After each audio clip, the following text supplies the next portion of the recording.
প্রথমেই একটু কাছাকাছি অতীতের একটি প্রশ্ন করতে চাই জনাব শফিকুর রহমান, সেটি হচ্ছে যে আওয়ামী লীগ সরকারের মানে অগাস্ট মাসের কথা, প্রথম দিকের কথা বলছি, আওয়ামী লীগ সরকারের নির্বাহী আদেশে আপনার দল তখনও নিষিদ্ধ, কিন্তু 5 আগস্ট সেনাপ্রধানের বৈঠকে আপনি ছিলেন, সেনাপ্রধান আপনার নাম এবং আপনার দলের নাম আলাদা করে বলেছিলেন। আমরা কি জানতে পারি সেনাবাহিনীর সাথে যোগাযোগ আপনার কবে থেকে শুরু হয়েছিল বা আপনাদের কবে থেকে শুরু হয়েছিল? আপনাকে অনেক ধন্যবাদ এত চমৎকার একটা প্রশ্ন করার জন্য। এই সময়টা ছিল খুবই ক্রিটিক্যাল এবং বাংলাদেশ ছিল একটা ক্রিটিক্যাল জাংশনে। তো আমি হঠাৎ করে 1:30টার দিকে আমি একটা ফোন পাই আমার একজন নিকট আত্মীয়, যিনি আগে সেনাবাহিনীতে চাকরি করতেন। তিনি আমাকে ফোন দিয়ে জিজ্ঞেস করলেন যে আপনি কোথায়। আমি বললাম যে আমি তো অমুক জায়গায় আছি। আপনাকে তো আমরা ট্রেস করতে পারছি না, অনেকক্ষণ ধরে আমরা খুঁজতেছি। সেনাপ্রধান এখানে রাজনৈতিক দলের নেতৃবৃন্দকে একটু ইনভাইট করেছেন, সাথে বোধহয় সিভিল সোসাইটিরও 2-1 জন থাকবেন। তা আমরা আপনাকে কিভাবে রিচ করতে পারি? আমি বললাম যে আমি তো অমুক লোকেশনে আছি, আর আজকের সিচুয়েশনটা তো সবার কাছে ক্লিয়ার, গাড়িগুলো চলছে কিনা আমি ঠিক ক্লিয়ার না, এখন কিভাবে আমি আসতে পারি আপনারাই বলুন। ওনারা বললো যে না, সবাইকেই আমরা গাড়ি প্রোভাইড করেছি, আপনার জন্য আমরা গাড়ি পাঠাবো, আমাদের গাড়িতেই আমরা নিয়ে আসবো। আমি বললাম ওয়েল, তাইলে আপনারা আসেন, লোকেশন দিলাম, ওনারা শুরু করলো। আনফরচুনেটলি ওনারা এয়ারপোর্ট রোডে বের হওয়ার পরেই একটা দুর্ঘটনা ঘটে গেল। ফলে এই জনস্রোতের মাঝে পড়ে একটা গাড়ি সেনাবাহিনীর ক্ষতিগ্রস্ত হয়ে গেল। এই অবস্থা দেখে তারা আবার ব্যাক করে চলে গেলেন ক্যান্টনমেন্টের ভিতরে গিয়ে আমাকে বললেন যে আমরা তো ফেল করেছি, এখন কি করা যায়, সবাই তো আপনার জন্য অপেক্ষা করছে, বাকি সবাই এসে গেছে। আমি জিজ্ঞেস করলাম কে কে এসেছেন। বললেন যে বিএনপি নেতৃবৃন্দ এসেছেন, জাতীয় পার্টির নেতৃবৃন্দ এসেছেন, এবং আসিফ নজরুল সাহেব, অধ্যাপক আসিফ নজরুল সাহেব আছেন। আমি বললাম তাইলে আমি কি করতে পারি? ওনারা বললেন যে আমরাও তো কোনো সলিউশন পাচ্ছি না। আমি বললাম ওকে, আমি ট্রাই করি, আমি আপনাদের কচুক্ষেতের গেট দিয়ে একটু আসার চেষ্টা করি, দেখি কতদূর আমি সাকসেসফুল হতে পারি। তা আমি আমার একজন নিকটতম বন্ধুকে খবর দিলাম, উনি আসলো, উনি বললো যে আজকের দিনটা তো খুবই রিস্কি, আপনি এভাবে যাবেন কিনা। আমি বললাম যে দেখো, আমার জীবনের চেয়ে জাতির প্রয়োজনটা বেশি, যেহেতু সেনাপ্রধান অন্যান্যদেরকে ইনভাইট করেছেন, আমাদেরকেও ফিল করেছেন, তাকে অনার করা আমাদের দায়িত্ব। তো আলহামদুলিল্লাহ কিছু অসুবিধা হলে আমরা গিয়ে পৌঁছি। ততক্ষণে প্রথম আপনি কি দফা মিটিংটা শেষ হয়ে গেছে। জনাব শফিকুর রহমান, আপনি কি আমি যাওয়ার পরে আপনি আরো কি 2 জন আপনি কি আমাদের সাথে। আপনি কি 5 আগস্টের কথাটি জি। বলছেন, তাই না? 5 আগস্টের তা কথা বলছেন। আমি 5 আগস্টের কথা অর্থাৎ বলছি। 5 আগস্টের আগে কি তো আপনাদের সেখানে সাথে আপনাদের সাথে যেতে পাঁচ একটু আগস্টে দেরি। 5 আগস্টের আগে কি আপনাদের সাথে না না সেনাবাহিনীর না, কোনো আগে যোগাযোগ হয়নি? ওনাদের সাথে তো আপনার না না, তা আমি উনাকে সরাসরি ফিজিক্যালি চিন্তাম না, এবং কোনো কথাও কখনো আপনার হয়নি কাছে কি ওনার মনে সাথে। হয় যে আপনার একটা নিষিদ্ধ রাজনৈতিক দল, এমনকি ওনার ওনার জ- কাছের লোকেরা। জনাব শফিকুর রহমান, জি। আপনার কাছে কি মনে হয় যে আপনার একটা নিষিদ্ধ রাজনৈতিক দল, সেনাবাহিনীর প্রধান আপনাদেরকে আমন্ত্রণ জানাচ্ছেন আলোচনা করার জন্য, সেটি আসলে আহ, মানে কতটা যৌক্তিক বা কতটা গ্রহণযোগ্য? আপনার কাছেও কি এটি খুব গ্রহণযোগ্য মনে হলো? আপনার কাছে মনে হয় না যে এটা একটা ট্র্যাপ হতে পারে, এটা একটা অন্য জিনিস হতে পারে? কারণ আপনি তো আসলে একটা নিষিদ্ধ রাজনৈতিক দলের আমির তখনও। আমি আসলে এটা মোটেই মনে হয়নি, এবং আমি মনে করিও নি। আপনি এখন নিশ্চয়ই জানতে চাইবেন যে কেন আপনি মনে করলেন না। হুম। আমি মনে করি না এই কারণে, আপনি লক্ষ্য করবেন যে 1 আগস্ট যখন আমাদেরকে নিষিদ্ধ ঘোষণা করা হয়, হুম। তখন প্রেক্ষাপটটা কি ছিল। হঠাৎ করে বিনা পাতের মতো একটা ঘটনা উনি ঘটায় ফেললেন, হুম। তৎকালীন প্রধানমন্ত্রী। হুম। আমরা কিন্তু সাথে সাথে এটাকে রিজেক্ট করেছি, এবং আমাদের সাথে সংহতি প্রকাশ করে বাংলাদেশের বিরোধী দলের সকলে, বিএনপি সহ সকলেই কিন্তু এটা নিন্দা জানিয়েছে, এবং তারাও এটাকে রিফিউজ করেছে, যে এটা হলো ইস্যু ডাইভার্ট করার জন্য জাস্ট একটা কৌশল হিসেবে তারা ব্যবহার হুম। করেছে, এটাকে কেউ গ্রহণ করেনি। কাজে আমাকে যখন দাওয়াত দেওয়া হয়েছে, আমি এটা অস্বাভাবিক মনে করিনি। আমি মনে করেছি যে এটা জাতির প্রয়োজনে এবং আমাদের দলীয় একটা মানে কথা কি দৃষ্টিভঙ্গি থেকে জনাব সবই ঠিক আছে, এটা জ- আমাদের রায়। জনাব আমি তাই রহমান, মনে করেই গিয়েছি। জনাব রহমান, আপনার কাছে কি মনে হয় যে এই সরকারের সাথে আপনার একটা নিবিড় সম্পর্ক রয়েছে? বা অনেকে এটাও বলে থাকেন যে আন্দোলনটি হয়েছে আওয়ামী লীগ সরকারের বিরুদ্ধে, অবশ্যই আওয়ামী লীগ সরকার ফেসিস্ট একটি সরকার ছিল, যে সরকার 15 বছর ধরে মানুষের গণতান্ত্রিক অধিকার হরণ করে রেখেছিল, কিন্তু এই সরকারের বিরুদ্ধে যে আন্দোলন হয়েছিল সেই আন্দোলনে কি জামায়াত ইসলামের একটা বড় ভূমিকা ছিল? এই সরকার যারা হ্যাঁ, এইটা করতে এসছে তাদের কি আসলে, তাদের সাথে কি জামায়াত ইসলামের একটা অনেক নিবিড় সম্পর্ক রয়েছে? কেন আমি এই প্রশ্ন করছি একটু আমি বলে রাখি। আমরা কিন্তু দেখতে পাচ্ছি ঢাকা সহ বা মানে ঢাকা, যদি আমি স্পেসিফিক আমি কিছু নাম বলি, পাবলিক ইউনিভার্সিটিগুলির উপাচার্য পদে বা অন্যান্য অনেক কি পজিশনে যাদের নিয়োগ দেওয়া হচ্ছে, অনেকেই বলছে তারা আপনাদের লোক। এই সরকারের মধ্যে জামায়াতে ইসলামী সবচেয়ে বেশি ডালপালা মিলছে বা সবচেয়ে বেশি প্রভাব বিস্তার করছে এরকম দেখা যাচ্ছে, মনে হচ্ছে। ওয়েল, আপনি যেটা বলেছেন সেটা আমি এইভাবে দেখছি না। আমি দেখছি যে উপদেষ্টার মহোদয়দের সাথে আমাদের একদিনই কিন্তু ফর্মাল সিটিং হয়েছে। হুম, পার্সোনালি কারো কারোর সাথে সম্পর্ক আছে, তাদের সাথে হয়তো পার্সোনাল লেভেলে কথা হয়েছে, কিন্তু ফর্মাল মিটিং আমাদের একদিনই হয়েছে, যেদিন প্রথমে বিএনপি কে ডাকা হয়েছিল, তারপরে আমাদেরকে, এরপরে অন্যান্য দলকে একত্রে ডাকা হয়েছিল। 3টা স্লটে তারা কনভারসেশন করেছিলেন বা ভিউজ এক্সচেঞ্জ করেছিলেন। তা আমরা সেখানে একটা কথা বলেছিলাম যে এখানে ব্যাপক সংস্কারের প্রয়োজন হবে, 15.5 বছরের অনেক জঞ্জাল সৃষ্টি হয়েছে, এটা তো ক্লিয়ার করা লাগবে। তা আমাদের কথা একটাই থাকবে যে আপনাদের দৃষ্টিতে যারা ইফিশিয়েন্ট, কম্পিটেন্ট এবং স্মার্ট এবং এই দায়িত্ব পালনে যারা সক্ষম, তাদেরকে আপনারা বিভিন্ন জায়গায় পদায়ন করবেন। আমরা কোনো নির্দিষ্ট নাম আপনাদের কাছে রেফার করতে চাইনি, এটা আপনাদের নিরপেক্ষ বিবেচনার উপর, বিবেকের উপর আমরা ছেড়ে দিলাম। আর যারা এখানে নিয়োগ পাচ্ছেন, কোনো শিক্ষককে আমরা বা অন্য কোনো দলের এইভাবে আমি আসলে কালার করতে একেবারে মোটেই রাজি না। কারণ শিক্ষক শিক্ষকই, তার মর্যাদা সকল ছাত্রের কাছে, তার পরিচয় তিনি একজন শিক্ষক। সেই হিসাবে তাকে যদি কোনো দলীয় রূপ দেওয়া হয়, তাহলে এটা তাদের প্রতি জাস্টিসও হয় না, আর তারা দায়িত্ব পালনেও সেই রকম সক্ষম হবেন না। হুম। এই জন্য এই বিষয়টাকে কে কিভাবে দেখছেন আমরা জানি না, কিন্তু আমরা এইভাবে দেখছি। ওকে, আপনারা কি তাহলে শিক্ষককে আপনারা শিক্ষকই বলতে চাইছেন? আমি জাস্ট এক লাইনে জানতে চাইতেছি, আওয়ামী লীগও যাদেরকে নিয়োগ দিয়েছিল তারা তো শিক্ষকই ছিলেন, কিন্তু তাদের কিন্তু আমরা দেশব্যাপী, রাষ্ট্রব্যাপী বিভিন্ন জায়গায় বিভিন্ন অমর্যাদা হতে দেখেছি। তাদেরকে পদত্যাগ করতে বাধ্য করা হয়েছে, তাদেরকে বিভিন্ন ধরনের লাঞ্ছনা বা গঞ্জনার মধ্যে দিয়ে যেতে হয়েছে। সেটা আপনি আসলে কিভাবে দেখেছেন? জামাত ইসলামী কিভাবে দেখেছেন? আমি কিভাবে দেখছি সেটা একটা ইম্পর্টেন্ট প্রশ্ন। যারা শিক্ষক হিসেবে তখন বিভিন্ন পদে দায়িত্ব পালন করছিলেন, কেউ বিসি ছিলেন, কেউ প্রো বিসি ছিলেন, প্রক্টর ছিলেন, অ্যাসিস্ট্যান্ট প্রক্টর ছিলেন, প্রভোস্ট ছিলেন, এই ধরনের বিভিন্ন বিশ্ববিদ্যালয়ে যে কাঠামোটা থাকে, প্রশাসনিক কাঠামো। কিন্তু আমরা সেখানে কি দেখলাম?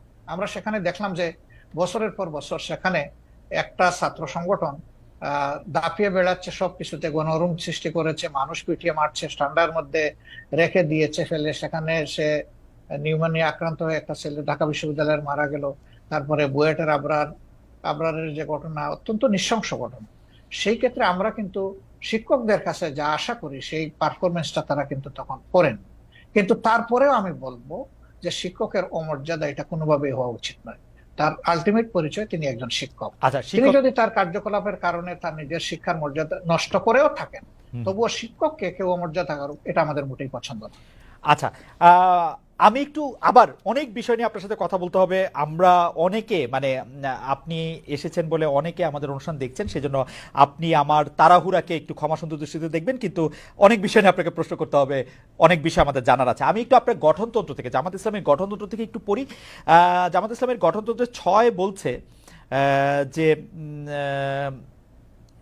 কেবল আল্লাহ তাআলার বিধানকেই একমাত্র হিদায়াত হিসেবে মানিয়া লইবে এবং আল্লাহ তাআলার দেয়া শরীয়তের বিপরীত যাবতীয় নিয়মনীতি এবং পন্থা পদ্ধতিকে প্রত্যাখ্যান করিবে, মানে জামাত ইসলামের একজন সদস্য।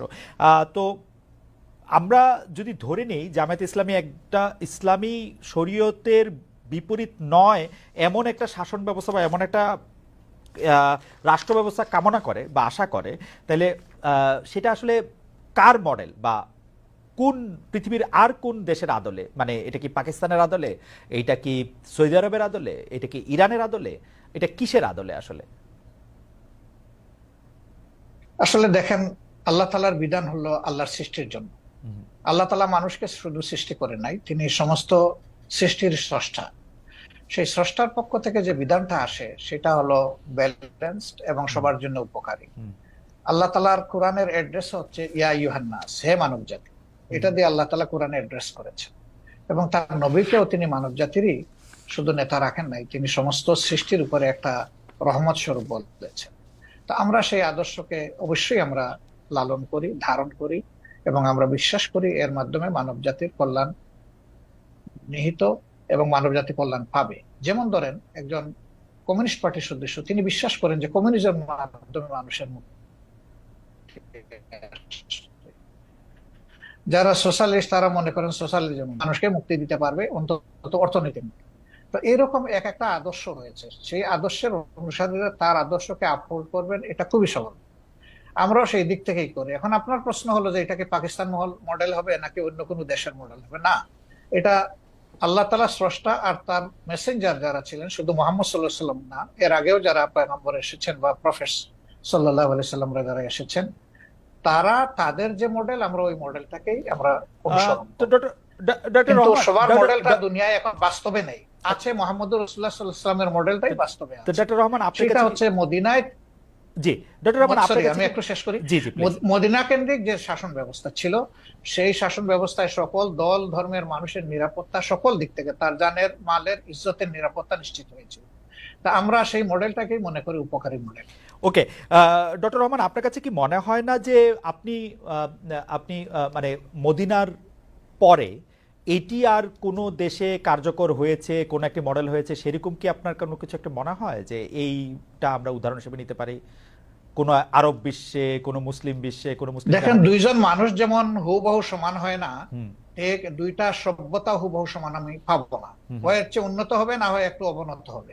রাইট। তো পরবর্তী পর্যায়ে আমরা যদি উসমানিয়া সভ্যতার কথাটা ধরি, সেটা দুনিয়ার বহু জায়গায় বিস্তৃত ছিল, এবং এটা 1 বছর 2 বছর, 1 দশক 2 দশক না, বরঞ্চ শতকের পর শতক ছিল। সেখানে মুসলমানরা সংখ্যালঘিষ্ঠ ছিল, বিভিন্ন দেশ যেগুলা শাসন করেছে, এখনো তার স্মৃতি পাথরগুলা রয়ে গেছে দুনিয়ার বিভিন্ন জায়গায়। তো তারা সেদিন যে নৈতিকতার বলে শাসন করেছিলেন, মানুষকে সুশাসন উপহার দিয়েছিলেন, এই জন্য মানুষও তাদেরকে এইভাবে মেনে নিয়েছিল। শুধুমাত্র তলোয়ার আর বন্দুকের জুড়ে কিন্তু তাদের এই বিস্তৃতি ঘটেনি, ঘটেছিল তাদের গুণাবলীর কারণ, এবং সেই গুণাবলী তারা কোরআন সুন্নাহর গুণাবলী ধারণ করেছেন বলেই বিশ্বকে তারা শান্তির দিকে নিয়ে যেতে পেরেছিলেন, এবং মানুষও তাদেরকে আনন্দ চিত্তে কোরআন সুন্নাহর কিন্তু যুগের ব্যবধানে সেখানে যখন কোনো পরিবর্তন বা বিকৃতি আসলো, জি তখনই মানুষও ক্ষতিগ্রস্ত হলো, এই শাসন ব্যবস্থাও ক্ষতিগ্রস্ত হলো। কোরআন সুন্নাহর গুণাবলীর কথা আপনি বলছিলেন, কিন্তু আমরা কিন্তু বাংলাদেশে দেখতে পাই আপনারাই একমাত্র ইসলামিক দল নন, আরো অনেক ইসলামিক আদর্শের প্রতিষ্ঠান রয়েছে, দল রয়েছে, মতবাদ রয়েছে, তাদের কেউ কেউ সাথে আপনাদের বিরোধ রয়েছে। আমরা কি করে বুঝবো যে জামাতে ইসলামী প্রকৃত কোরআন বা রসুলের দেওয়া শরীয়তের অনুসারী? সেটা আমরা কিভাবে নিশ্চিত হব? কারণ এরকম অনেকে আছে যারা খালেদ মহিউদ্দিন, আপনি দেখেন জি যে আপনার ঘরে কিন্তু, জি বলেন, আপনার পরিবারে আপনি একমাত্র সদস্য নন, রাইট? আমি আশা করছি যে সেখানে আপনার মিসেস আছেন, আপনার ছেলেমেয়েরা আছে। এই 4জন 5জন যারা আছে, তাদের মত কিন্তু সব ব্যাপারে যে এক হয়ে যায় বিষয়টা এমন না, কিন্তু তারপরে পরিবার কিন্তু চলে, পরিবার কিন্তু ভেঙে যায় না। মতের ভিন্নতা থাকবে, এটাও একটা সৌন্দর্য, এবং ভিন্নতা যখন থাকে তখন অনেক কিছু ডাইভার্সিটি চিন্তা করার সুযোগ থাকে। আমাদের মধ্যেও সেই রকম ভিন্নতা আছে, এটা সকল ধর্মেই আছে, এই ভিন্নতা সকল ধর্মে আছে। আচ্ছা, এটাকে বড় কোনো ম্যাটার হিসাবে আমরা দেখি না। তবে যারা ট্রুলি মানে ইসলামের ফলোয়ার, তারা এক কোরআন মানেন, এক আল্লাহ মানেন, এক রসুল মানেন, এই 3 জায়গায় তাদের কোনো মানে দ্বিমত নাই। সুতরাং মতের মূল জায়গাটা ঠিক আছে, বাকি জায়গাগুলা খুঁটিনাটি একটু এদিক সেদিক হতেই পারে, এটা কোনো বড় ব্যাপার না। আচ্ছা, আমরা যদি এই প্রশ্নটা এইভাবে এখন আনি যে 5 আগস্টের পরে সংখ্যালঘু সম্প্রদায় আক্রান্ত হয়েছে, পরে মাদ্রাসার ছাত্রদের মন্দির পাহারা দিতে হয়েছে, সম্প্রতি আবার মাজার ভাঙার ঘটনা হচ্ছে, সম্প্রতি বলতে 1-2 সপ্তাহের মধ্যে মাজার ভাঙার ঘটনা ঘটেছে, দরবার আক্রমণ করা হচ্ছে তৌহিদি জনতার কথা বলে। এই তৌহিদি জনতার বিষয়ে জামায়াতের অবস্থান আসলে কি? দরবার, পীর, ওরস, মাহফিল, সুফিবাদ, জামাতের একজন নেতা বা কর্মী ব্যক্তিগতভাবে এসব চর্চায় থাকতে পারে কিনা, অংশ নিতে পারবে কিনা? আমাদের দৃষ্টিভঙ্গি পরিষ্কার, এবং আমাদের দৃষ্টিভঙ্গি এটা নিজস্ব না, এটা কোরআনের দেওয়া দৃষ্টিভঙ্গি। সেটা হচ্ছে লা ইকরাহা ফিদ্দীন, দিনের ব্যাপারে কোনো বাড়াবাড়ি চলবে না। এখন কোনো মানুষের উপরে কারো আদর্শ চিন্তাধারা চাপায় দেওয়ার কোনো অবকাশ নেই। মানুষের মনোজগতে যখন পরিবর্তন আসবে, মানুষ যখন নির্দিষ্ট কোনো আদর্শকে ধারণ করবে, তখনই সেই আদর্শ কেবল বিজয় লাভ করতে পারে। এটি তার নৈতিক বিজয়, এটি তার প্রশাসনিক বিজয়, এবং এটি তার রাজনৈতিক বিজয়। তা আমরা এই ধরনের কার্যকলাপের কখনো সমর্থক নই, এবং আমরা সমর্থন করব না। আর যেটা বলেছেন যে মসজিদ আক্রান্ত হওয়ার পরে পাহারা, না, এই কথাটা ঠিক না ভাই। প্রথম 3 দিন কিন্তু বাংলাদেশে কোনো সরকার ছিল না। তা আমি মাঝে মাঝে বলতাম যে এখন প্রকৃত জনগণের সরকার চলতেছে। আমরা কিন্তু দ্বিতীয় দিন সকালবেলা থেকে সকল মন্দির পাহারা দেওয়া শুরু। মন্দির ঠিক, শুধু মন্দির পাহারা দিচ্ছেন আপনার, সেটি আমরা দেখছি, কিন্তু মাজার আক্রমণ সম্পর্কে বা মাজার ভেঙে ফেলা, তারপরে হচ্ছে দরবার আক্রমণ করা, সেগুলি সম্পর্কে পীর, ওরস, মাহফিল, সেগুলি না, আমরা এগুলা জোর করে কোনো কিছু প্রয়োগ করা, এটা আমরা পছন্দ করি না, এবং কারোই কোনো ব্যাপারে আইন হাতে তুলে নেওয়াকে আমরা সমর্থন করি না। জনাব শফিকুর রহমান, আপনি কি জানেন যে আপনি কি জানেন কিছু মাজার, দরবার, এগুলিকে আক্রমণ করা হয়েছে? আমরা এগুলা জানি না এমন না, আমরা জানি, কিন্তু জামাত ইসলামী তার অবস্থান জানায় না, এগুলা প্রতিবাদও করি যখন যেটা আমরা উপযুক্ত মনে করি। জামাত ইসলামী কি আমরা এগুলা কখনো সমর্থন করি নাই, কখনো সমর্থন করব না। সমর্থন না করলেও আপনারা প্রতিবাদ কি করেছেন?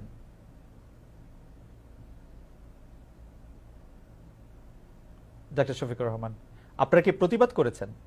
হ্যাঁ, আমরা করি না, আমরা নীতিগত প্রতিবাদ করেছি। নীতিগত, একদম আইটেম টু আইটেম যদি ধরেন সেরকম হয়তো আপনি পাবেন। ওকে। অর্থাৎ আপনি মনে করছেন যে মানে এই ধরনের কাজের সাথে মানে আপনি সমর্থন তো করেনই না, বরং এগুলি আপনারা যখন প্রতিবাদ দরকার মনে করবেন তখন করবেন।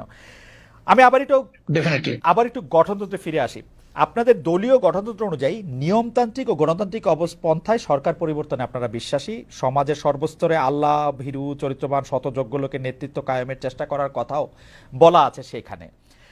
কিন্তু আমাদের প্রশ্ন, আপনারা বিভিন্ন সময়ে যেসব দলের সঙ্গে রাজনৈতিক জোট করেছেন, এক পথে হেঁটেছেন, এক ভাষায় কথা বলেছেন, আওয়ামী লীগ, বিএনপি, আবার অনেক, আপনারা জানেন আপনারা জোটের মধ্যে ছিলেন, তাদের মধ্যে কি আপনারা এসব বিষয় দেখেছেন নাকি আপনাদের রাজনীতিতেও আসলে, মানে আমরা নাকি আমরা আপনাদের যা রাজনীতিতেও প্রত্যাশা করি সেটা তাদের মধ্যে আমরা দেখেছেন কিনা, আমরা নাকি দেখেছি আপনাদের কিনা, রাজনীতিতেও শেষ সেটা। কথা বলে কিছু নাই, Right. ক্ষমতা আমরা রাজনীতি দেখেন আপনাদের আসলে লক্ষ্য? আমরা বিষয়টা আমরা ওইভাবে নেইনি। আমরা নিয়েছি যখনই দেশে কোনো ধরনের ফ্যাসিজম অথবা মানে মানুষের উপর চাপে দেওয়া কোনো শাসন যখন এসেছে, কোনো অন্যায় কার্যকলাপ যখন সরকারের পক্ষ থেকে চালানো হয়েছে, তখন আমরা তার প্রতিবাদ করেছি। এবং প্রতিবাদ করতে গিয়ে একই সুরে যারা প্রতিবাদ করেছেন, সঙ্গত কারণে তাদের সাথে আমাদের মিশে গেছে বিষয়টা। এবং আমরা একটা জোটও করেছিলাম, 4 দলীয় জোট, যেটা পরবর্তী পর্যায়ে 20 দলীয় জোটে ক্রমান্বয়ে সময়ের ব্যবধানে রূপান্তরিত হয়েছিল। যদিও এখন আমাদের সেই রকম কোনো রাজনৈতিক জোটে আমরা নেই, বা অনেকেই নাই। যদিও ছোটখাটো 2-1টা জোট আছে, এটা অন্য ব্যাপার, কিন্তু 20 দলীয় জোট নাই, 4 দলীয় জোট নাই। তো জোটে আমরা গিয়েছি, এটা আমাদের রাজনৈতিক কৌশলগত ব্যাপার ছিল, কিন্তু আদর্শিক কোনো ঐক্য এটা ছিল না। যার যার এক একটা আদর্শ আছে, সে তার কর্মীদেরকে কিভাবে কোন মন না, মানসে কিন্তু গড়ে তুলবে, কিন্তু ডক্টর এটা রহমান, প্রত্যেকটা কিন্তু দলের ডক্টর রহমান, নিজস্ব এটা ব্যাপার। শুনতে যত ভালো, এটাকে আসলে অতটা বাস্তব। আপনি বলছেন আদর্শিক কোনো মতবাদ নেই, অথচ আমরা দেখছি আমিরে জামায়াতকে তৎকালীন আপনারা বিএনপির প্রধানমন্ত্রীর সাথে ক্যাবিনেটে বসছেন, সেক্রেটারি জেনারেল ক্যাবিনেটে বসছেন। তো যদি মতের মিল না থাকে, যদি আদর্শের মিল না থাকে, আপনারা ক্যাবিনেটে বসে একই সাথে দেশ শাসন করলেন 5 বছর, সেটি কিভাবে সম্ভব হলো? সেটা ছিল রাজনৈতিক অ্যারেঞ্জমেন্ট, এটা আদর্শিক অ্যারেঞ্জমেন্ট না।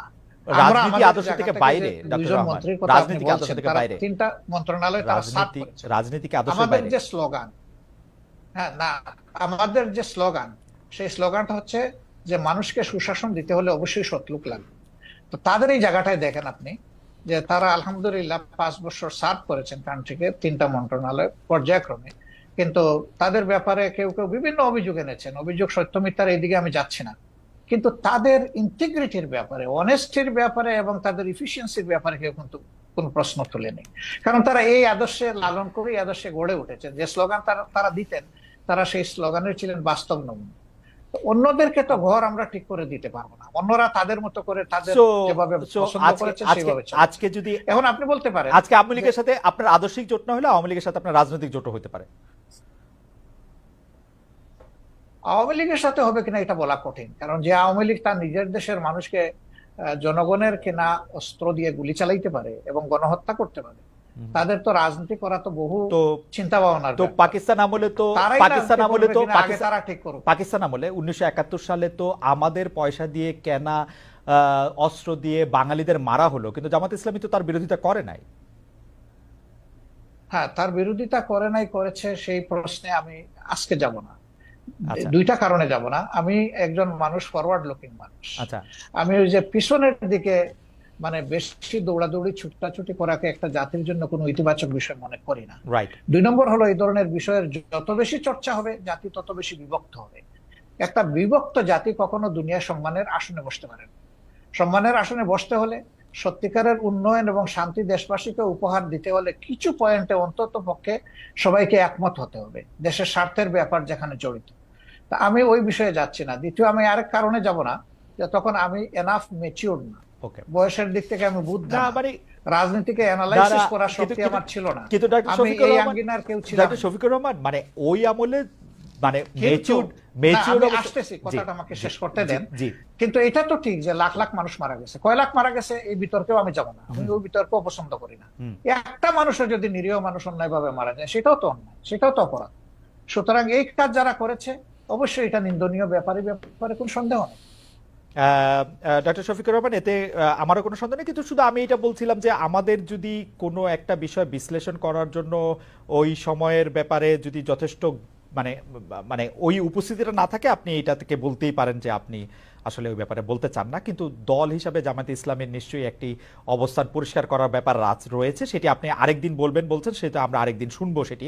আমরা একটু জোটের রাজনীতি প্রসঙ্গে আসি, আমরা একটু বিএনপির সাথে জামায়াতে ইসলামীর দূরত্ব, একটা জোট তো ছিল, সেই জোটের থেকে যে বিএনপির সাথে যে দূরত্বটা বাড়লো, এইটার কারণ কি বলে আপনি আসলে মনে করেন? মানে মানে মানে আপনি কি মনে করেন যে বিএনপির সাথে আসলে কেন আপনি বলতে পারেন জোট জোট নেই, কিন্তু আচ্ছা, দেশের স্বার্থে আমরা কিন্তু দূরত্বে নাই। আমাদের মূল জায়গাগুলোতে আমাদের কোনো দ্বিমত নাই, কিন্তু যেহেতু দল দুইটা পৃথক এবং আমাদের এখন কোনো জোট বিদ্যমান নাই, সেই কারণে যার যার অবস্থান থেকে যে যেটা সঠিক মনে করতেছেন বক্তব্যটা সেভাবেই রাখবেন, এটাই নেচার। এবং একজন দেশের আপনি সচেতন নাগরিক হিসাবে রাজনীতি যদি বাদও দেন, আপনার চোখের সামনে যদি কোনো ভালো কাজ হয় তাকে আপনার অ্যাপ্রিসিয়েট করা দরকার।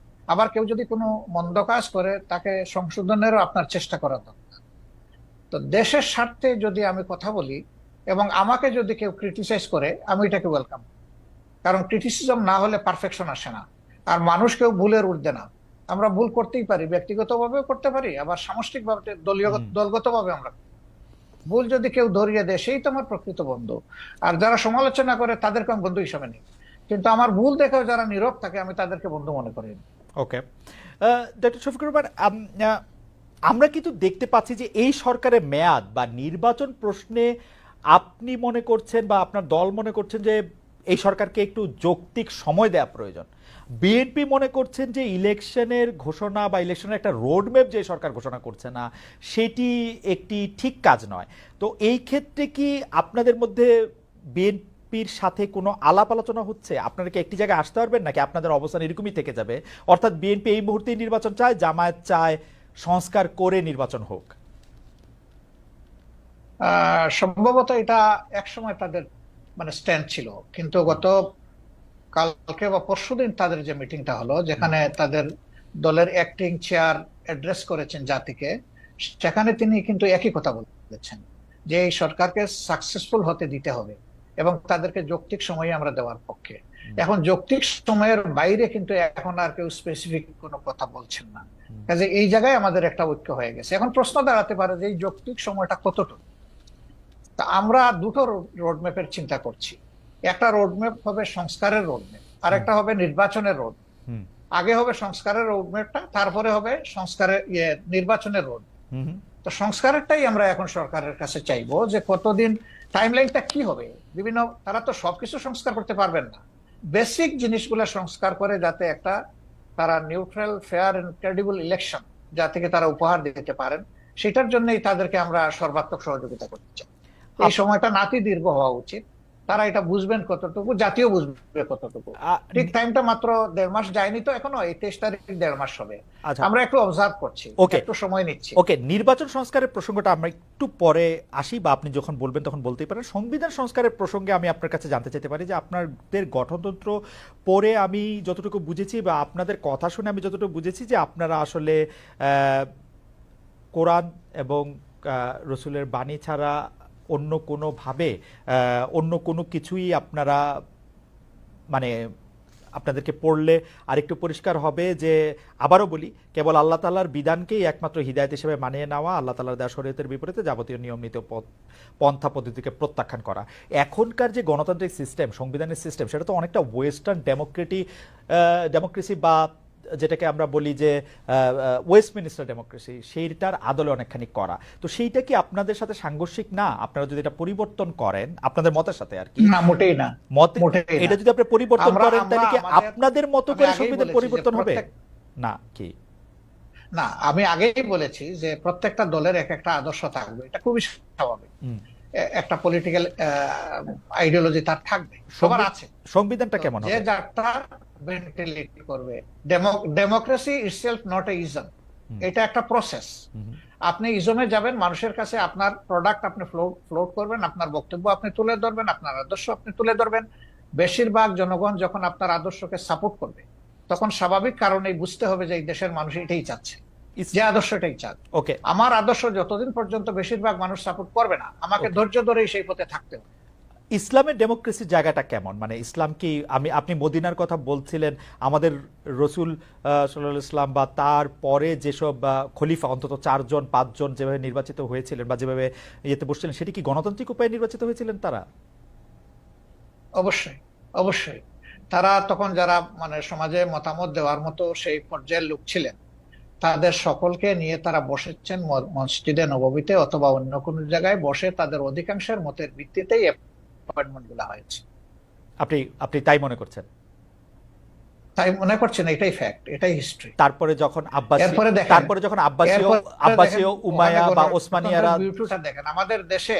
জি না, সেটা তো আমি খেলাফতে নিচ্ছি না, আমি খেলাফতের যুগটা বলতেছি। এরপরে ধরেন যখন হলো, এই খলিফা যখন কেউ হয়ে গেলেন, তিনি কিন্তু অ্যাবাব অল ইন অল হইতে পারলেন না। হুম, এই ধরনের বহু ঘটনা আছে, আমি এখন কথা লম্বা হবে সেই উদাহরণ আমি দিচ্ছি না, বহু ঘটনা। ওকে। মানুষ সেখানে হাইলি ডেমোক্রেটিক রাইট এক্সারসাইজ করেছে, আলহামদুলিল্লাহ।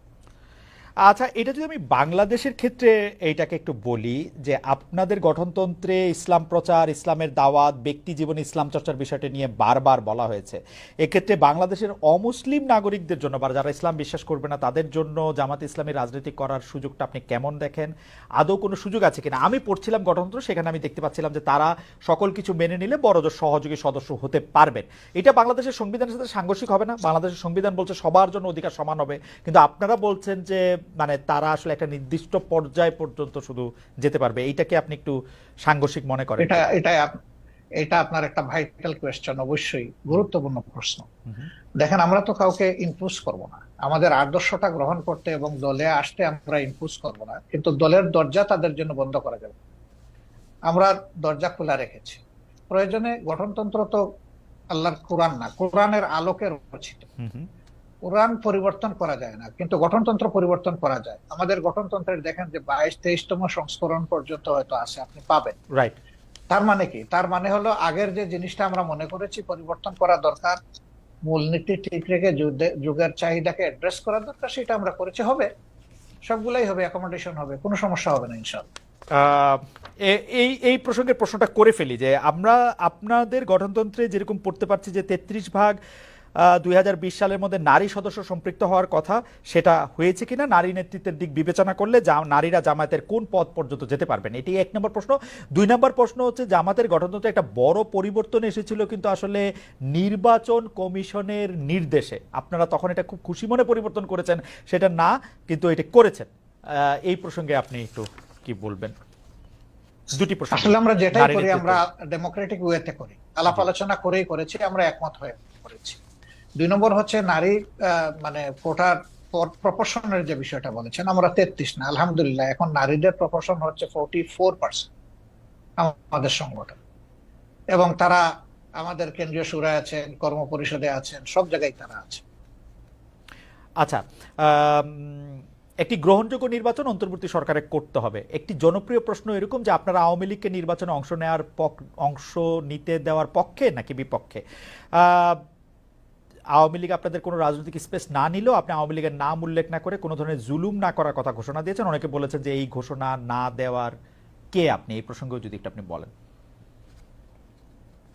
না, এই ঘোষণা দেওয়ার কে প্রশ্ন করেছে? জি, আসলে আমি আওয়ামী লীগের নাম নেই নাই, আর আওয়ামী লীগকেও আমি ইন্ডিকেট করি। শুধু আওয়ামী লীগ আমাদের উপরে জুলুম করে নাই, আরো অনেক পক্ষ আমাদের উপরে জুলুম করেছে।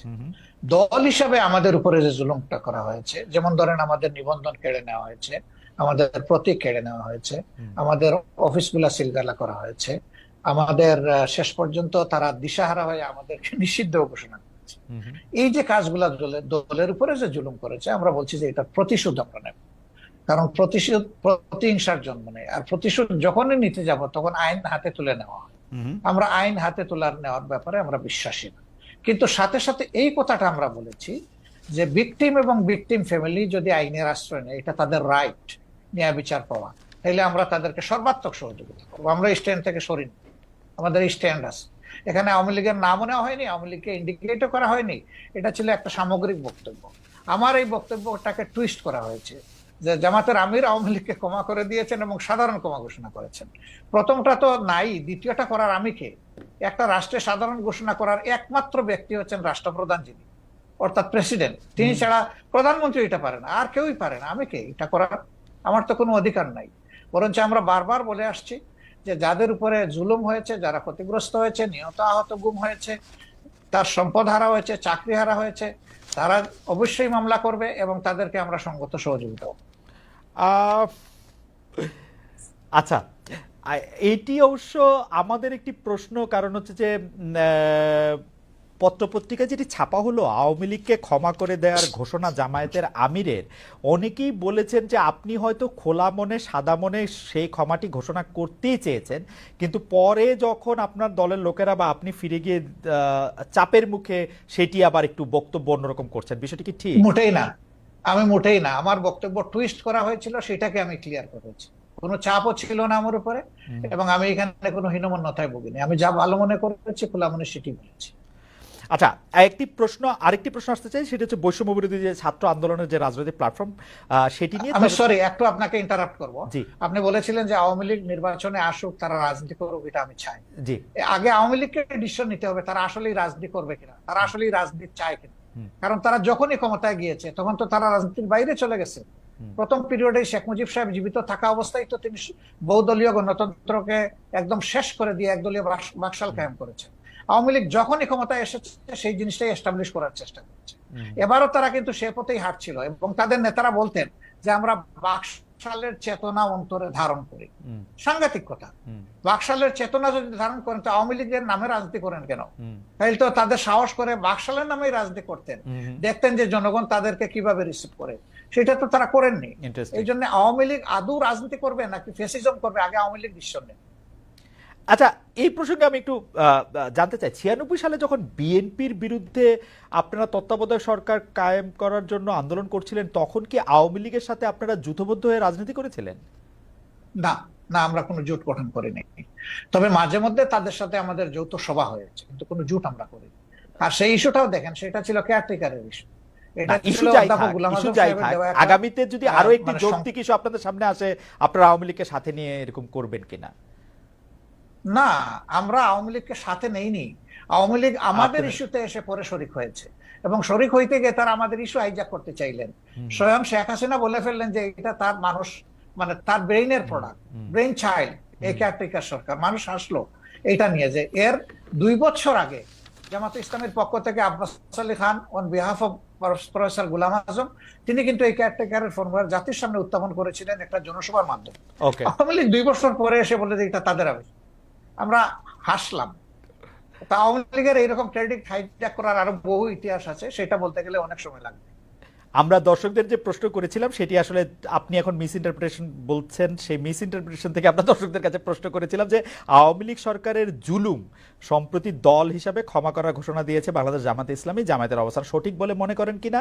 শতকরা 73% দর্শক মনে করছেন যে না, এটি সঠিক নয়। শতকরা 27% দর্শক মনে করছেন যে। কিন্তু আপনার প্রশ্ন, আমি যদি বলি বিনয়ের সাথে যে আপনার প্রশ্নটাই তো সঠিক হয় না। না, সেটি তো আমরা আপনার বক্তব্যে পরিষ্কার হলাম যে আমাদের প্রশ্ন সঠিক হয় নাই। তবু যেহেতু যে প্রশ্নটি করেছিলাম, আবার দেন একটু দেখি তারা কি বলে। হ্যাঁ, না ঠিক আছে, আমরা আবারও নিশ্চয়ই এটি আবার জানতে চাইবো যে আমরা আরেকটি করব যে এটি আসলে উনার বক্তব্য নয়, বা উনার বক্তব্যকে একটু মোচড় দেওয়া হয়েছে, যেটি ডক্টর শফিকুর রহমান। একটু না, ভালোই মোচড় দেওয়া হয়েছে। কিন্তু এটি সবাই দলবদ্ধভাবে এই মোচড়টি কেন দিল বা দিতে পারলো বলে আপনার মনে হয় ডক্টর শফিকুর রহমান? আমাদেরকে সবাই খুব ভালোবাসে, তো এই জন্য আমাদের নিয়ে কসলাইতেও ভালোবাসে। আপনাদের সবাইকে ভালোবাসে, কসলাইতেও ভালোবাসে। আচ্ছা, এটি একটু জানতে চাইবো যে আপনার কাছে যে বৈষম্য বিরোধী ছাত্র আন্দোলন রাজনৈতিক প্ল্যাটফর্ম জাতীয় নাগরিক কমিটি গঠন করেছে। আপনি জানেন যে সমন্বয়কেরা জেলায় জেলায় মত বিনিময় সভা করছেন, তারা রাজনৈতিক দল প্রতিষ্ঠার দিকেই যাচ্ছেন বলে মনে হচ্ছে। বিএনপি এর মধ্যে বিষয়টি স্পষ্ট করেছে যে তারা এটি ভালোভাবে দেখছে না। আপনাদের দল কিভাবে দেখছে? আসলে তারা এখনো বলে নাই যে তারা দল গঠন, একবার বলেছিল 2 মাসের মাঝে একটা দল গঠন করবে। পরবর্তী পর্যায়ে তাদের সমন্বয়করা আবার বলেছে যে না, এরকম কোনো সিদ্ধান্ত আমরা নেইনি। আর নাগরিক কমিটি গঠনের ব্যাপারে তারা উদ্দেশ্য বলেছে যে আমরা এটা কোনো দল নয়, কোনো রাজনীতির প্ল্যাটফর্ম নয়, বরঞ্চ সরকারকে বিভিন্ন দিক থেকে আমরা একটা প্রেসার গ্রুপ হিসাবে কাজ করব, যাতে কোনো সরকার ডাইনেভাবে ডিবেট হয়েছে না পারে। তারা যদি এতটুকুতে থাকে তাইলে আমার কোনো মন্তব্য নাই। আপনি যদিও বলেছেন, কিন্তু আপনাকে পেলাম বলে প্রশ্ন করেই রাখি, বাংলাদেশের জাতীয় সঙ্গীত নিয়ে আপনার অবস্থান, কিংবা আপনি কি মনে করেন, কি মনে করছেন থাকা উচিত, থাকা উচিত একেবারেই না? স্পষ্ট। জি আপনার এই সময় একটা প্রশ্ন এসেছে বলে নিশ্চয়ই আপনি এই প্রশ্ন করছেন। জি।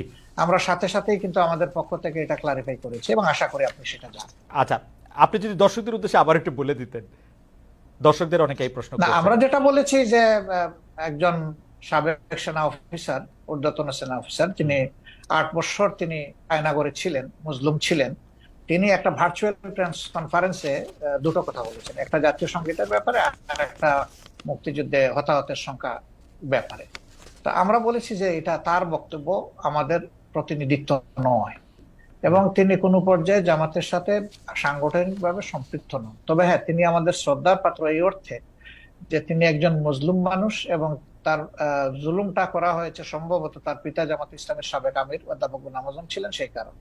তো এটা তো আমাদের জন্য ব্যথা এবং বেদনার কারণ। এটা আমি না শুধু, এটা গোটা জাতির অনেকেই তার ব্যাপারে সমবেতী বা ইয়ে করে, কিন্তু আমরা এটা পরিষ্কার করেছি যে তার বক্তব্য জামাত ইসলামের বক্তব্য নয়। ডক্টর শফিকুর রহমান, 2013 সালে গণজাগরণ মঞ্চ, পরে আবার তাদের বিপরীতে হেফাজত ইসলামী মাঠে নামে, শাপলা চত্বরে সরকারের পতনের আন্দোলন, আওয়ামী লীগ সরকার কোনো মতে ঠেকায়, পরে আবার আওয়ামী লীগ সরকারের হেফাজতের মধ্যে এক ধরনের একটা বোঝাপড়া হয়, শেখ হাসিনা ইভেনচুয়ালি কওমি জননী উপাধি লাভ করেন, সরকারের মডেল মসজিদ নির্মাণ, কওমি সার্টিফিকেটকে এম এর সমতুল্য বলা, এগুলিকে আপনি কিভাবে দেখেছেন, কিভাবে দেখেন হেফাজতে ইসলামের সাথে, বা হেফাজতে ইসলামের এই কার্যক্রমকে জামাতে ইসলামী কিভাবে দেখে? আমি তৎকালীন সরকারের আচরণকে নিষ্ঠুর রসিকতা হিসাবে দেখি, নিষ্ঠুর রসিকতা। আর কিছু কি একটু ব্যাখ্যা করবেন বা একটু বলবেন যে কেন নিষ্ঠুর রসিকতা দেখেন? তারা একদিকে সরকারের আচরণকে একদিকে যেমন তাদেরকে সার্টিফিকেটের রিকগনিশন দিয়েছেন, তাদের একজন কওমি জননী বানিয়েছেন শেখ হাসিনাকে, এটা সমস্ত কওমি অঙ্গনের লোকদের বক্তব্য না। এবং যে মিটিং এ এই সরওয়ার্দী উদ্যানে এটা করা হয়েছে, সেখানে কিন্তু দেশের খ্যাতনামা প্রবীণ আলিমরা বলতে গেলে জানি নাই, তারা বহু চেষ্টা করা হয়েছে, চাপ দেওয়া হয়েছে, তারা সেখানে অংশগ্রহণ করেন নাই। সেটা যারা করেছেন অতি উচ্ছ্বাসে অথবা ব্যক্তিগত কোনো স্বার্থ হাসিলের জন্য এই সমস্ত কাণ্ড কারখানা করেছেন। এটার সাথে আসলে কওমি অঙ্গনের কোনো সম্পর্ক তেমন ছিলই না। 2 নম্বর হচ্ছে, আপনি দেখেন যে তাদেরকে 22 সালের একটা ঘটনার পরে যেভাবে হাজার হাজার আলেমকে জেলে নেওয়া হলো এবং অত্যন্ত নিষ্ঠুর আচরণ তাদের সাথে করা হলো, বছরের পর বছর রাখা হলো, প্রবীণ আলিমদেরকে তাদের পায়ে বেড়ি পরানো হলো, হাতে হ্যান্ডকাপ লাগানো হলো, কোর্টে টানা এসা করে এইভাবে এক জেল থেকে আরেক জেলে এই অবস্থায় নেওয়া হলো। এটাকে কি বলবো, আপনি কি বলবেন, আমি কি বলবো? এটাকে নিষ্ঠুর রসিকতা না? হেফাজতে ইসলামীকে আপনি কি বলবেন? দাওয়াত দিয়ে হেফাজতে ইসলামীকে আপনি কি বলবেন? কওমি সার্টিফিকেটকে প্রচন্ড তারা চাপের মুখে ছিলেন। তারা যে সার্টিফিকেটটা পেয়েছেন এটা তো কোনো দয়ার দান নয়, তারাও এই দেশের মানুষ, তাদের একটা শিক্ষা ব্যবস্থা আছে, তারাও মানুষ গড়ার কারিগর। আপনারা যখন তাদের মানে মাদ্রাসাগুলা মানুষকে ভালো মানুষ উপহার দিচ্ছে, আপনারা যখন তারা মেইন স্ট্রিমে থাকবে না কেন? আপনারা যখন রাষ্ট্রীয় ক্ষমতা ছিলেন তখন দেন নাই কেন? তখন এই দাবিটা ছিল এবং অনেকটা ম্যাচিউরড পর্যায়ে ছিল। এই সরকার 15.5 বছর সময় নিয়েছে, যেভাবেই হোক। আমাদের সরকারটা তো মাত্র 5 বছরের জন্য ছিল, এটা সময় পেলে অবশ্যই তাদের এই দাবি পূরণ হবে। আচ্ছা, বামধারার রাজনীতিবিদরা ইন্টারেস্টিং, বা বুদ্ধিজীবীরা অনেক সময় ডক্টর ইউনূসকে এনজিও বিদেশি মডেলের বাংলাদেশে এটি করতে চায়, এটি অনেক সময় বলে থাকেন। আবার ধর্মভিত্তিক অনেক রাজনৈতিক দল ওয়াজের সময় ক্ষুদ্র ঋণ জড়িয়ে ডক্টর ইউনূসের সমালোচনা করে থাকেন।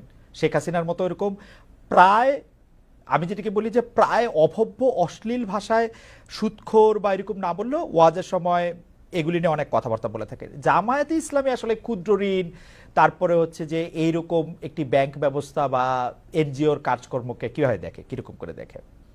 আচ্ছা দেখেন, উনি কি শুধু সুদী ব্যবস্থা ব্যাংক পরিচালনা করেন? বাংলাদেশে আর কোনো ব্যাংক নাই এরকম? না, এটা তো ডক্টর শফিকুর রহমান, আপনি তো অসাধারণ বিতর্কে, এটা তো সোফিস্টদের মতো হলো, প্রশ্নের বিপক্ষে প্রশ্ন। লোকরা, জি, সেই ব্যাংকে যারা সার্ভিস হোল্ডার এবং যারা ডিরেক্টর, তারা যদি মেইন স্ট্রিম রাজনীতি করার অধিকার রাখেন, ইউনূস সাহেবের সমস্যাটা কোথায়? আমি তো সমস্যার কথা বলছি না, আমি বলছি জামায়াতে ইসলামীর অবস্থানটা কি। আমার কোনো সমস্যা নাই, আমি তো আমার সবচেয়ে পছন্দের লোক ডক্টর মোহাম্মদ ইউনূস। আমরা আসলে যে কোনো ধরনের ফতোয়াবাজির পক্ষে আমরা না। হ্যাঁ, মানুষ ভুল করবে, আপনি তার পজিটিভ ক্রিটিসিজম করেন, তাকে সংশোধন করার চেষ্টা করেন, তাকে ভালোভাবে বলেন। আপনি যে ফিলিংসটা আপনি ক্যারি করেন সেই ফিলিংসটা তাকে পার্সু করেন, কিন্তু তাই বলে আপনি তির্যক ভাষায় তাকে কিছু বলবেন, এটা তো আসলে মানায় না। আচ্ছা, সাবেক প্রধানমন্ত্রী শেখ হাসিনা এখন ভারতে রয়েছেন। আমি বারবার বলি, আমি পার্সোনালি মনে করি বাংলাদেশে যত দুর্বৃত্তপনা রয়েছে সবকিছুর জন্যই আসলে শেখ হাসিনার সাজা হতে পারে, শাস্তি হতে পারে, বিচার হতে পারে। আহ, কিন্তু মোদী সরকারের সঙ্গে আমরা দেখতে পাচ্ছি যে ডক্টর ইউনূস সরকারের সম্পর্কে ঘনিষ্ঠতা নেই যতটা ছিল হচ্ছে শেখ হাসিনা সরকারের সঙ্গে তার ঘনিষ্ঠতা। বাংলাদেশের অনেকের দাবি শেখ হাসিনাকে বাংলাদেশে ফিরিয়ে এনে তাকে আসলে বিচারের মুখোমুখি করতে হবে। ডক্টর ইউনূস সরকারের সঙ্গে আমরা বরং পাকিস্তানের ঘনিষ্ঠতা বাড়ার লক্ষণ আমরা দেখতে পাচ্ছি। কিন্তু সম্প্রতি আপনারা অর্থাৎ জামায়াতে ইসলামী ভারতের সঙ্গে বন্ধুত্ব করার আগ্রহ দেখিয়েছেন। ভারত কি কোনো সাড়া দিয়েছে, নাকি এই এই বন্ধুত্ব করার আগ্রহটা নিয়ে একটু আপনার কাছে শুনতে চাই যে এটা আসলে কিরকম? অনেক ধন্যবাদ আপনাকে। বাংলাদেশের সংবিধানে আপনি আইন নম্বরের একজন মানুষ ছিলেন এবং আপনার ভালো করে জানা আছে, আমাদের সংবিধানে পরিষ্কার লেখা আছে যে বিশ্বের সবগুলা শান্তিকামী গণতান্ত্রিক দেশের সাথে আমাদের বন্ধুত্বপূর্ণ সম্পর্ক থাকবে। এটা শুধু ভারতকে আলাদাভাবে বলা হয়নি, কিন্তু ভারত আমাদের নিকটতম প্রতিবেশী, বৃহৎ প্রতিবেশী। আমি তাদের সাইজ সংখ্যার দিক থেকে বলছি না, আমাদের সাথে তাদের বর্ডার তা সবচেয়ে বেশি। অল্প একটু আছে মায়ানমার, বাকিটা আমাদের ব্যাপার। তো এই জায়গায় আমার প্রতিবেশী তো আমি বদলাতে পারবো না, যে কথাটা আমি সব সময় বলি, প্রতিবেশী তো আমার প্রতিবেশী থাকবে। প্রতিবেশী যদি শান্তিতে থাকে আমিও শান্তিতে থাকবো, আমি যদি অশান্তিতে পড়ে যাই আমার প্রতিবেশীও শান্তিতে থাকতে পারবে না। আমরা কেন অশান্তির দিকে যাব? উভয় প্রতিবেশী আমরা পরস্পর মিউচুয়াল রেসপেক্ট এবং ইকুয়ালিটির ভিত্তিতে যদি আমাদের কূটনীতিকে, পারস্পরিক সম্পর্ককে, দুই দেশের স্বার্থ সংশ্লিষ্ট বিষয়টাকে যদি আমরা সুবিবেচনায় নিই, এটা উভয়ের জন্য ভালো। সেই দৃষ্টিকোণ থেকে আমি আলাদা করে ভারতের কথা বলিনি, আমি সবার কথাই বলেছি। এবং যেহেতু তারা আমাদের নিকটতম প্রতিবেশী, সেই কারণে আমরা প্রতিবেশীর সাথে তাদের পক্ষ থেকে আমাদের পক্ষ থেকে দুই দিক থেকেই সুপ্রতিবেশী সুলভ আচরণটা আমরা পছন্দ করি, দেখতে চাই। মুক্তিযুদ্ধ একটি প্রসঙ্গ। আপনি আসলে খুবই ফরওয়ার্ড লুকিং মানুষ, কিন্তু আসলে আমাদের ইতিহাস দাঁড়িয়ে থাকে বর্তমানের উপর ভিত্তি করে, বর্তমানটা আবার ভবিষ্যতের ভিত করে দেয়। সেই জন্য আমি এটা বলতেছি। আপনি বলতেছিলেন যে আপনি আসলে আর কোনো বিভেদের রাজনীতি বাংলাদেশে হোক সেটি আপনি চান না, কিন্তু আপনি এখন দেখতে পাচ্ছেন যে যারাই মুক্তিযুদ্ধের, আমি বলতে চাই না যে আওয়ামী লীগ মুক্তিযুদ্ধের সপক্ষে ছিল, কিন্তু যারাই মুক্তিযুদ্ধের কথা বলেছেন তাদেরকে এমনকি কবরে গিয়েও আক্রমণ করা হচ্ছে, তাদেরকে আসলে গ্রেপ্তার করা হচ্ছে। বলা হচ্ছে যে মানে আমরা এই বিষয়গুলিকে আসলে কিভাবে ব্যাখ্যা করব? মানে যেহেতু তারা আওয়ামী লীগ সরকারের পক্ষে ছিল, বা মুক্তিযুদ্ধ তো আওয়ামী লীগ সরকারের একলান না, কিন্তু তারা আসলে বিভিন্ন ধরনের এইসবের সম্মুখীন হচ্ছেন। এইটিকে আপনি আর আসলে কিভাবে দেখেন? গ্রেপ্তার করা হচ্ছে, মামলা দেওয়া আসলে হচ্ছে। দেখেন, তাদের উপরে আক্রমণ বা আইন হাতে তুলে নেওয়া, আমি আগেই বলেছি যে এটা আমরা সমর্থন করি না। কিন্তু কেউ যদি পারপিট্রেটর হয়, যদি মানুষের উপর জুলুম করে, মানুষের অধিকার নষ্ট করে, যদি দেশের টাকা লুণ্ঠন করে বিদেশে পাচার করে, তাহলে তার তো বিচার হতে হবে, তার বিচার হওয়াটা উচিত। এটা এ কারণে নয় যে তিনি মুক্তিযুদ্ধের পক্ষের বা বিপক্ষের, বরঞ্চ যদি কেউ কিছু করে থাকে তাদের অন্যায় আচরণের কারণে তাদের সাথে এটা হচ্ছে। তাও আমরা বলবো যে এটা আইনের মাধ্যমে হওয়া উচিত, যথাযথ কর্তৃপক্ষের মাধ্যমে হওয়া উচিত, কারোই আইন হাতে তুলে নেওয়া উচিত নয়। এই জন্য আমরা এবারকার চেঞ্জের সাথে সাথেই আমরা একটা আহ্বান জানিয়েছিলাম যে আমরা আইন হাতে তুলে নেব না এবং আমরা কোনো প্রতিশোধ নেব, বরঞ্চ আইনের কাছে আমরা যদি কাউকে মনে করি যে সে অপরাধী বা দুষ্কৃতিকারী, আমরা আইনের কাছে তাকে তুলে দিতে সহায়তা করব। এটা কিন্তু মুক্তিযুদ্ধের কারণে না, এটা তাদের অপরাধের কারণে না, কিন্তু তাদের সামনে আসলে ধরেন বড় দুর্নীতিবাজ, বড় স্পেসিফিক তার বিরুদ্ধে অভিযোগ রয়েছে, সেটি নিয়ে আমার প্রশ্ন না। কিন্তু দেখা গেছে যে মুক্তিযুদ্ধ নিয়ে বা জামায়াতে ইসলামের বিরোধিতা নিয়ে যাদের অবস্থান ছিল তাদেরকে এখন সাংঘাতিক হেনস্থার সম্মুখীন হতে হচ্ছে। আপনারা বলছেন যে আপনারা প্রতিশোধ পরায়ণ নন, কিন্তু আমরা এক ধরনের প্রতিশোধ পরায়ণতা এর মধ্যে দেখতে পাচ্ছি না। বারবার বলাও হচ্ছে, মানে সোশ্যাল মিডিয়া খুলে আমরা দেখি যে তখন জামায়াতে ইসলামকে এটি বলেছে। এর সাথে আমাদের একজন সমর্থক জড়িত, নেতা কর্মী জড়িত থাকা তো দূরের কথা, একজন সমর্থক জড়িত নেই। ওকে, একটা এই প্রসঙ্গে আসি ডক্টর শফিকুর রহমান, যে রাজাকার বিষয়ক শেখ হাসিনা একটি বক্তব্য কেন্দ্র করে ছাত্র আন্দোলনের মোড় ঘুরে গিয়েছে, এটি অনেক বিশ্লেষকই বলছেন। আমাদের মাত্র 2 মাসের মতো সময় হয়েছে, আরও যদি সময় পরে সেটির আমরা একটা নিশ্চয়ই তাত্ত্বিক একটি পটভূমি পাবো। তিনি পালিয়ে যেতে বাধ্য হয়েছেন। সম্প্রতি আমরা দেখেছি যে বৈষম্য বিরোধী যারা ছাত্র আন্দোলনের সমন্বয়ক রয়েছেন তারা বলছেন স্বৈরাচার শেখ হাসিনার বক্তব্যের প্রতিবাদে তারা নিজেদের রাজাকার বলেছিলেন। সেখানে তারা বলেছিলেন কে বলেছে স্বৈরাচার, কিন্তু রাজাকার বিষয়টি তারা ধারণ করতে চান না। কিন্তু আমরা দেখেছি যে জামায়াত ইসলামের বিভিন্ন সমাবেশে আমরা রাজাকার স্লোগান পাচ্ছি। এ থেকে আপনারা আসলে কি বার্তা দিতে চান? আমি আরো স্পেসিফিকলি বলি, সম্প্রতি টাঙ্গাইলে আপনার না, জনসভায় না। আপনার বক্তব্য চলাকালেই কর্মীরা স্লোগান দিয়েছে তুমি কে আমি কে, রাজাকার রাজাকার। আমি এটা শুনি নাই, আমি ছিলাম, আমি শুনি নাই। আপনি শুনে থাকলে আপনাকে ধন্যবাদ। আমরা এখানে আমার বক্তব্য একদম পরিষ্কার, জি একদম পরিষ্কার। দেখেন, রাজাকার যদি গালি হয়ে থাকে তাহলে এটা আওয়ামী লীগের মানে ক্রেডিটে পড়বে। রাজাকার যদি এটা বুলি হয়ে থাকে তাও আওয়ামী লীগ সৌভাগ্যবান। আওয়ামী লীগেরই মিনিস্টার আকম মুজাম্মল হক সাহেব, মুক্তিযোদ্ধা বিষয়ক মিনিস্টার, তিনি একটা তালিকা করেছেন রাজাকারের। সেখানে সবচেয়ে কোন দলের পাতে বেশি পড়েছিল? আপনি তো সচেতন সাংবাদিক, আপনি আমাকে একটু বলে সাহায্য করেন। আমি অবশ্য রাজাকারের তালিকা দেখি নাই, কিন্তু আমি শুনেছি যে এতে আওয়ামী লীগের অনেকেই সেই তালিকার মধ্যে অন্তর্ভুক্ত ছিল, যারা আওয়ামী লীগ পরে সক্রিয় অনেকে না, যে তালিকাটা হয়েছে এটার 8 ভাগের 7 ভাগ তাদের একার পাতে পড়েছে। এটা কি এমন হতে পারে যে আপনাদের দলের লোকেরা আওয়ামী লীগে জয়েন করেছে, নাকি আওয়ামী লীগই করতো তারা আগেও? তারা পরিষ্কার করলো না কেন? আমি জানি না, পরিষ্কার আমি জানি না তারা হয়তো পরিষ্কার করতে পারতো। তাইলে যে দলে যেভাবেই হোক, যে দলে রাজাকার সবচেয়ে বেশি সেটা হবে রাজাকারের দল। ভালো হইলো তাদের ক্রেডিট, মন্দ হইলো তাদের লাইবিলিটি। কিন্তু আপনার দলের মধ্যে থেকে একটা একটা একটা আছে না ডাক্তার শফিকুর রহমান, আপনি আপনার রাজনৈতিক মতবাদ, রাজনৈতিক আদর্শ, আপনি যেভাবে চলছেন, যেভাবে বলছেন, তার তার বিপরীত আদর্শেরও অনেক কিছু কি আমরা আসলে দেখতে পাচ্ছি, যেটা অনেক সময় আপনার কাছে আমি জানি না কাম্য মনে হচ্ছে না। যেমন ধরেন ঢাকা বিশ্ববিদ্যালয়ে বহিরাগত বলে সম্প্রতি একটি ছেলেকে পিটিয়ে মারা হলো, বা তাকে চোর বলে এটি বলে জাহাঙ্গীরনগর বিশ্ববিদ্যালয়ে তো একজনকে মারা হলো, বলা হলো যে সে আসলে ছাত্রলীগের কর্মী বা নেতা। এই বিষয়গুলিকে আসলে আপনারা কিভাবে দেখছেন? মানে এটি কেন হচ্ছে বলে আপনার মনে হয়? আমরা মোটেই ভালোভাবে দেখি না। এটা যারাই করুক, এটা তারা সঠিক করে নাই। তাদেরকে আইনের আওতায় আনা উচিত, চিহ্নিত করে এরা কারা। এই বৈষম্য বিরোধী ছাত্ররা জাহাঙ্গীরনগর বিশ্ববিদ্যালয়ে নিজেরা মিছিল করে দাবি জানিয়েছে যে এরকম যারা আছে তাদেরকে আইনের আওতায়, আমি তাদের সাথে একমত, তাদেরকে আইনের আওতায় আনা উচিত। যেই করুক, আমি করলে আমাকেও নেব, আপনার কাছে আপত্তি নেই। আপনার কাছে কি সরকারকে একটু দুর্বল সরকার মনে হচ্ছে? মানে এই দাবি জানাতে হচ্ছে কেন? একটা মিসক্রিয়েন্ট ঘটবে, সরকার গ্রেফতার করবে বা করবে না, সেটা তো একটা স্বাভাবিক ঘটনা হওয়া উচিত। এই সরকার কি একটু মানে আপনার কাছে কি মনে হয় যে আপনি একটা রাজনৈতিক নেতা হিসাবে এই সরকার কি একটু দুর্বলতা দেখাচ্ছে, নাকি সরকার সময় নিচ্ছে? কি মনে হয় আপনার?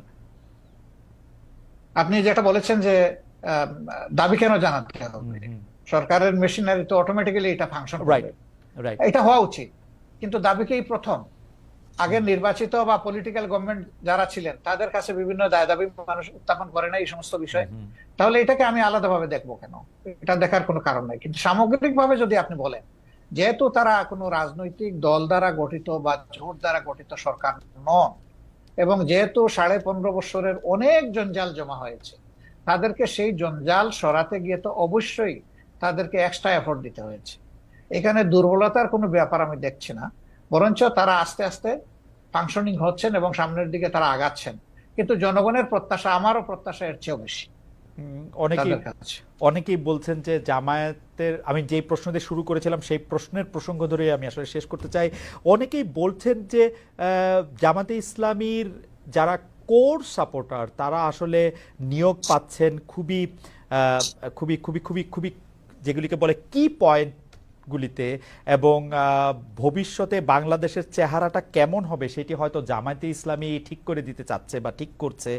আপনার কাছেও কি সেরকম মনে হয় যে আপনারা একটা বড় ছক খাচ্ছেন, যেই ছকের মধ্যে আসলে বাংলাদেশের সাহিত্য, সংস্কৃতি, শিল্প, রাজনীতি এটি বা অর্থনৈতিক কাঠামোটিও একটি রূপ পায়, এবং সেটি জামায়াতের মতো করে একটি ছক? কি না, আমি এইভাবে দেখছি না, বরঞ্চ আমি দেখছি যে জনগণ হিসাবে যেই কম্পিটেন্ট হোক তার আসল জায়গায় যাওয়া উচিত। যদি একজন মানুষের পটেনশিয়াল থাকা অবস্থায় রাষ্ট্রকে সার্ভিস দিতে না পারে, তাকে যদি ডিপ্রাইভ করা হয়, তাইলে এই ডিপ্রাইভ লোকটা যে দলের যে ধর্মেরই হোক না কেন, তার প্রাপ্যটা তাকে দেওয়া উচিত। এতে দুটো লাভ, সে তার প্রাপ্য পেলো, আর রাষ্ট্র একজন কোয়ালিটি মানুষের সার্ভিস পেল। এই দিক থেকে যদি একই দল থেকে মানে কোয়ালিটি কোয়ালিফাই করে, সে ফর এক্সাম্পল মনে করেন যে গণ অধিকার পরিষদ, তাদের দল থেকেও যদি কোয়ালিফাইড মানুষ চলে আসে, আমার এখানে তো আপত্তি থাকার কথা না। ওকে ওকে, এইটা একদম শেষ প্রশ্ন করি ডক্টর শফিকুর রহমান, সেটা হচ্ছে জামায়াতের নির্বাচনী স্ট্র্যাটেজি নিয়ে নিশ্চয়ই আপনারা ভাবছেন, এটা নিশ্চয়ই অনেকখানি গোপনও রয়েছে, এই মুহূর্তে হয়তো আপনারা রিভিলও করবেন না, কিন্তু আমি আপনার কাছে শুধু জানতে চাই যে জামায়াত কি এইবার জোটবদ্ধভাবে নির্বাচন করবে, একক নির্বাচন করবে? জামায়াত যদি এককভাবে নির্বাচন করে তাহলে জামায়াত কি চাইবে যে বিএনপির পাশাপাশি একটি তৃতীয় দল যারা আবার একটু এন্টি বিএনপি তারা থাকুক, তারা একটু মারামারি করুক, তাতে একটু ভোটের সুবিধা হোক, এই তৃতীয় দল হিসেবে জামায়াত কি চাইবে তাহলে আওয়ামী লীগ নির্বাচনে আসুক? মানে আমরা এভাবে ইনফারেন্স টানতে পারি কিনা? না না, আমি তো আগেই বলেছি যে আওয়ামী লীগ কিভাবে রাজনীতি করবে আগে তারা ঠিক করবে। যারা একটা গণহত্যা ঘটিয়েছে, এখনো তাজা রক্ত ভাসতেছে, এখনো হাজার হাজার ছাত্র ছাত্রী যুবক শ্রমিক এখনো আহত হয়ে কাতরাচ্ছে হাসপাতালের বেডে, তারা কিভাবে নির্বাচন করার চিন্তা করবে? তারা জনগণের বিপক্ষে দাঁড়িয়ে কার বুটে তারা নির্বাচিত হবে? তারা তো জনগণের বিপক্ষেই দাঁড়িয়েছে। আগে তো এই জায়গাটা তাদের সেটেল করতে হবে। তারা এখন কিভাবে নির্বাচন করবে এটা তো আমার বুঝে আসে না। আর আমরা তাদেরকে প্রমোট করবো, এলাও করবো, প্রশ্নই উঠে না। কারণ এই 15.5 বছরের সবচেয়ে নির্যাতিত, বড় নির্যাতিত দলের নাম হচ্ছে বাংলাদেশ জামাত ইসলামী। এই দলের এক একজন করে 11 জন শীর্ষ কেন্দ্রীয় নেতা, 2 জন সাবেক আমির সহ, জুডিশিয়াল কিলিং বলেন আর যে পারপাসেই বলেন, অত্যন্ত মানে কনকক্টেড একটা ট্রায়ালের মাধ্যমে তাদেরকে শেষ করে দেওয়া হয়েছে। আর তো কারোই ক্ষতি হয়নি। কিন্তু 2 নম্বর হচ্ছে আমাদের সবগুলা অফিস ছিল সিলগালা করা। 3 নম্বর হচ্ছে যে আমরাই একমাত্র সৌভাগ্যবান বা দুর্ভাগ্যবান দল যাদের উপর ঝাল মিটাইতে গিয়ে আমাদের নেতাকর্মীদের বাড়ি বোল্ডোজার দিয়ে ভাঙা হয়েছে। এটা কিন্তু আর কারো বাড়িতে যায়নি। 4 নম্বর হচ্ছে যে এই আন্দোলনের সবচেয়ে ওয়ার্স্ট ভিকটিম আমরা, যে শেষ মুহূর্তে এসে আগস্টের 1 তারিখ আমাদেরকে নিষিদ্ধই ঘোষণা করে দিলেন। এরকম একটা দল কিভাবে চাইবে যে দলটা এত সন্ত্রাস এত ফেসিজম চালাইলো তারাই আবার এসে জনগণের এখানে স্পেস নোক? আমরা তো এটা চাইতে পারি না, মরালি চাইতে পারি। ডক্টর শফিকুর রহমান, আপনার কাছে কি মনে হয় না আপনি যে জায়গা থেকে আওয়ামী লীগের কথা বলছিলেন, নির্যাতনের কথা বা অন্য ইয়ার কথা, সেই ক্ষেত্রে সেই রাগ জামাতে ইসলামের বা সেই ক্ষোভ বা সেই হতাশা জামাতে ইসলামের অন্য রাজনৈতিক দলের উপর থাকতে পারে, বিশেষ করে বিএনপির ক্ষেত্রে যখন আপনাদের উপর এই রকম যেটাকে আপনি নির্যাতন বলছেন সেটি চলছিল, বিএনপি তো সেই অর্থে প্রতিবাদ জানায় নাই। আপনাদের কি রাগ বিএনপির উপর আছে তাহলে? একটু না, আমাদের কোনো রাগ নাই, প্রত্যাশা ছিল। সব প্রত্যাশা সবসময় পূরণ হয় না, এই জন্য মাইন্ড করতে নাই। আর আপনি রাজনীতি অনেক বড় পরিসরের বিষয়। পারিবারিক, ব্যক্তিগত অথবা আপনার পেশাগত জীবনেও আপনার সব প্রত্যাশা চাইলেই আপনার পূরণ হবে না। এই জন্য অনেক সময় ধৈর্য ধরার প্রয়োজন।